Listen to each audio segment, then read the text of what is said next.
Hi friends, எல்லாருக்கும் வணக்கம். எங்க வீட்டு பலாப்பழம் பார்க்கலாம் வாங்க. இந்த வருஷமா பாத்தீங்கன்னா மாடி மேல துணி துவைக்கிற கல்லுக்கிட்ட நிறைய பலாப்பழம் காய்ச்சிருக்குங்க. பெரிய பெரிய சைஸும் சின்ன சைஸு அப்படி நிறைய இருக்கு.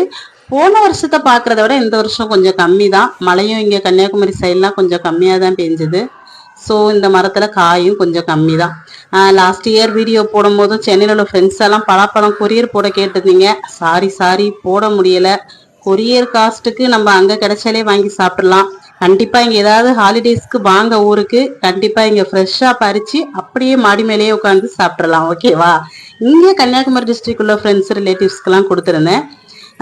பலாப்பழம் பிடிக்காதவங்க யாரும் இருக்க மாட்டாங்க. மேபி ஏதாவது 25% யாராவது இருக்கலாம் அலர்ஜி ஆகும் அப்படின்னு சொல்லிட்டு. மற்றபடி முக்கனியில ஒரு கனியான இந்த அறுசுவை கனி எல்லாருக்கும் ரொம்ப பிடிச்சதே. அதனால நீங்க எங்கேயாவது வழியில பார்த்தாலோ எதுனாலும் வாங்கி சாப்பிடுங்க. இதுல நிறைய அட்வான்டேஜஸ் இருக்கு. பலாப்பழத்துல வைட்டமின் ஏ சத்து அதிகமா இருக்கிறதுனால நம்ம கண் பார்வைக்கு ரொம்ப நல்லதுங்க. சுகர் பேஷண்ட்டும் சாப்பிடலாம், உடம்புக்கு நல்லது. ஒரு லிமிட்டோட சாப்பிடணும். அடுத்து பாத்தீங்கன்னா ரத்த ஓட்டத்தை மேம்படுத்துது, செரிமானத்துக்கு உதவுது, உடல் எடையையும் கட்டுப்படுத்துதாங்க. அடுத்து நோய் எதிர்ப்பு சக்தியும் அதிகரிக்குது, எலும்புகளுக்கு பலம் அளிக்குது, தோல் மற்றும் முடி இது எல்லாத்துக்கும் ரொம்ப ஆரோக்கியமாகவும் இந்த பலாப்பழம் இருக்குது. முக்கியமா இதய நோயை கட்டுப்படுத்தவும் ஒரு பெரும்பான்மையான முக்கியத்துவம் வாய்ந்தது இந்த பலாப்பழம்.